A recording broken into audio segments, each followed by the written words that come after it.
कुछ साल पहले की बात है। एक दयालु बिजनेसमैन सुबह सुबह पार्क में टहल रहा था। अचानक उसकी नज़र एक ऐसे आदमी पर पड़ी जो फटे हाल परेशान बहुत निराश था।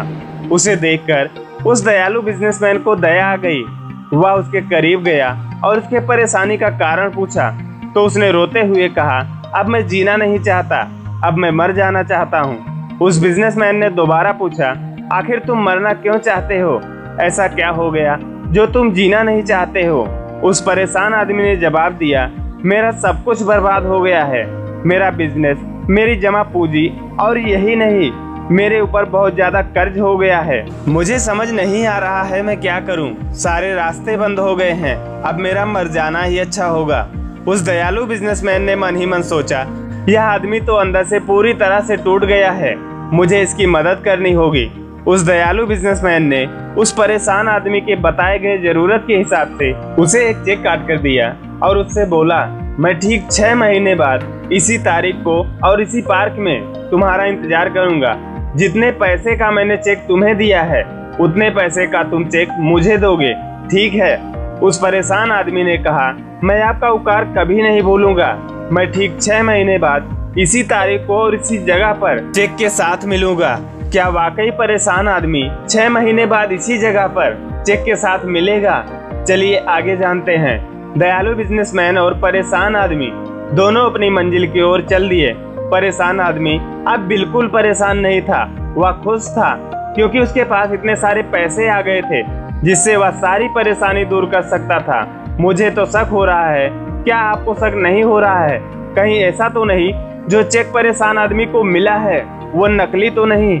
कोई बिना जरूरत के किसी इंसान को इतना सारा पैसा कैसे दे सकता है? चलिए कहानी में आगे जानते हैं। जब चेक भजाने की बारी आई तो उस परेशान आदमी ने खुद को समझाना शुरू किया, इस चेक को नहीं भजाऊंगा और इसे सुरक्षित तरीके से अलमारी में रख देता हूँ और एक बार फिर से पूरे जोश के साथ बर्बाद हुए बिजनेस को खड़ा करने की कोशिश करता हूँ।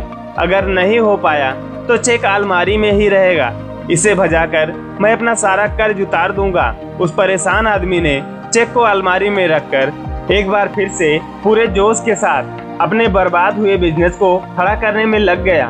वह दिन रात कड़ी मेहनत करके अपने बर्बाद हुए बिजनेस को धीरे धीरे आगे बढ़ाने लगा। लगभग 3 महीने बीते होंगे, उसका बर्बाद हो चुका बिजनेस एक बार फिर से दौड़ने लगा। उसने बिजनेस की कमाई से अपना सारा कर्ज चुकता कर दिया। वह अमीर हो चुका था, उसके पास किसी भी चीज की कमी नहीं थी।